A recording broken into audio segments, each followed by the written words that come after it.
Hello friends, পাঁচ ফোড়ন চ্যানেলটিতে তোমাদের অনেক অনেক স্বাগত। আশা করি তোমরা সবাই খুব ভালো আছো, আমিও খুব ভালো আছি। আজ কিন্তু শিখব পাটিসাপটার রেসিপি, যেটা খেতে হবে যেমন নরম এবং সুস্বাদু। তার জন্যই লাগবে এখানে 2 কাপ মতো নারকেল কোড়া নেওয়া রয়েছে, মানে ধরো মাঝারি মাপের একটা নারকেল, এটাকে কোড়ানো রয়েছে। যেহেতু আমাদের বেশি পরিমাণে এখানে করার দরকার নেই, সেই জন্য আমরা 2 কাপ মতো নারকেল নিয়েছি, তা তোমরা প্রয়োজন মতো বেশি কম করতে পারো। এবার একটা কড়াইয়ের মধ্যে 1/2 কাপ মতো জল দিয়ে তার মধ্যে 4 চামচ মতো খেজুরের গুড় এখানে দেয়া রয়েছে, দিয়ে গুড়টাকে খুব ভালো করে নাড়িয়ে নাড়িয়ে জলটার সঙ্গে মিক্সড করে নিতে হবে, যাতে পুরোপুরি জল আর গুড়টা ভালোভাবে মিশে যায়। মিশে যাওয়ার পরে এবার যে নারকেল, সেটাকে ওই গুড়ের মধ্যে দিয়ে দিতে হবে, দিয়ে ভালো করে নাড়াচাড়া করতে হবে। দেখো এখানে দেখতে পাচ্ছ যেরকমভাবে নাড়া হচ্ছে, এটা কিন্তু ক্রমাগত নেড়ে যেতে হবে এবং গ্যাসের আঁচটাকে কিন্তু একেবারে কমিয়ে রাখতে হবে, না হলে নিচ থেকে পোড়া লেগে যাবে এবং একটা খুব বাজে গন্ধ হয়ে যাবে, কারণ জলটা শুকিয়ে গেলে তো নারকেলটা শুকিয়ে আসবে।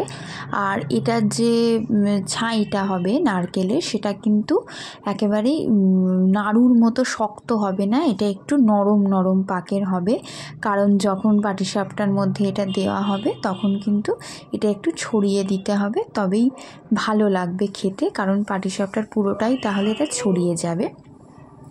তোমরা কে কী পিঠে বানালে অবশ্যই আমায় কিন্তু জানিও, কারণ শীতকাল তো সবাই পিঠে বানাচ্ছে। আমার ভিডিওটা ভালো লাগলে অবশ্যই আমার চ্যানেলটিকে সাবস্ক্রাইব করে আমার পাশে থেকো। এবার দেখো নারকেলের কথা বলতে বলতে নারকেলের এটা তৈরিও হয়ে গিয়েছে, নরম নরম। এবার একটা বাটির মধ্যে 4 চামচ মতো সুজি জলে ভেজানো ছিল, এই 20 মিনিট মতো আগে জলে ভেজানো ছিল। এবার সেই সুজিটাকে আর একটা বাটির মধ্যে নিয়ে নেওয়া হচ্ছে। এবার নিয়ে এর মধ্যে 2 চামচ মতো ময়দা, অনেকে অনেক বেশি ময়দা দিতে পারে, অনেকে অনেক রকমভাবেই বানাতে পারে পাটিসাপটা, কিন্তু আমি তোমায় বলছি একেবারে পাকা হাতের এবং অপূর্ব স্বাদের যেটা হয় সেই পাটিসাপটার কথা। আগেই বলেছি মামনি কিন্তু পিঠে স্পেশালিস্ট, ভীষণ ভালো পিঠে বানায়, যেমন তাড়াতাড়ি হয়, সহজ পদ্ধতিতে হয় এবং খেতেও হয় সুস্বাদু। এবার দেখো এখানে এই মিক্সটা ভালোভাবে করে নেওয়া হয়েছে। এবার গোলাটা একেবারে যেমন দেখানো রয়েছে সেরকমভাবেই করবে, কারণ খুব মোটা গোলা হলে কিন্তু পাটিসাপটা ভালো হবে না। এবার দেখো নারকেলের যেটা হয়েছে ছাইটা, ওটাকেই হাত দিয়ে পাকিয়ে পাকিয়ে লম্বা লম্বা করে নেওয়া হচ্ছে, যাতে পাটিসাপটার মধ্যে খুব ভালোভাবে এটা ছড়িয়ে যায় এবং খুব তাড়াতাড়ি হয়ে যায়। অন্যদিকে একটি ফ্রাই প্যান, তোমরা এখানে তাওয়াও ইউজ করতে পারো। এখানে ব্রাশের সাহায্যে তেলটাকে ব্রাশ করে নেওয়া হচ্ছে, যাদের বাড়িতে ব্রাশ নেই তারা এমনি তেল দিয়ে লাগিয়ে নিলেই হবে, চারিদিকে ছড়িয়ে নিলেই এটা ফ্রাই প্যানটার মধ্যে ভালোভাবে ছড়িয়ে যাবে, তাহলে আর গোলাটা দিলে এটা লেগে যাবে না। এবার দেখো একটা হাতা করে এটাকে সুন্দরভাবে মাঝখানটায় দিয়ে দিতে হবে, দিয়ে হালকা হালকা করে একটু প্যানটাকে নাড়ালে পরে এটা কিন্তু গোল হয়ে ছড়িয়ে যাবে। এই জন্যই গোলাটা একটু পাতলা করতে হয়, কারণ মালপোয়ার মতো গোলা হয় না, এটা একটু পাতলা গোলা করতে হয়। এবার এটাকে হালকা করে ঢেকে রাখতে হবে, এবার ঢেকে রেখে এর মধ্যে যখন দেখতে হবে যে হালকা বাবলস চলে এসছে, অর্থাৎ নিচের দিকটা হয়ে এসছে, তখন ওপর দিকে এটা নারকেলের পুরটা দিয়ে দিতে হবে, যে এটা লম্বা করে রাখা ছিল সেটাকে লম্বাভাবে দিয়ে দিতে হবে। তোমরা যার যার পছন্দ মতো পরিমাণ অনুযায়ী দেবে, দিয়ে যখন হালকা হয়ে আসবে তখন এটাকে খুন্তির সাহায্যে হালকাভাবে, একদম হালকা করে চাপ দিলে এটা কিন্তু উঠে আসবে।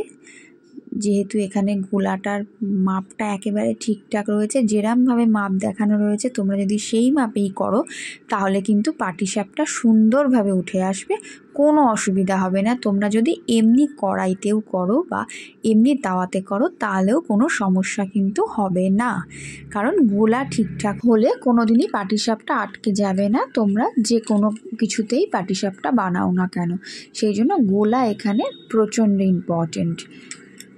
দেখো এবার এটা হালকা হাতে এটাকে উল্টে দেওয়া হলো যাতে এই পাশটাও ঠিকঠাকভাবে হয়ে যায়।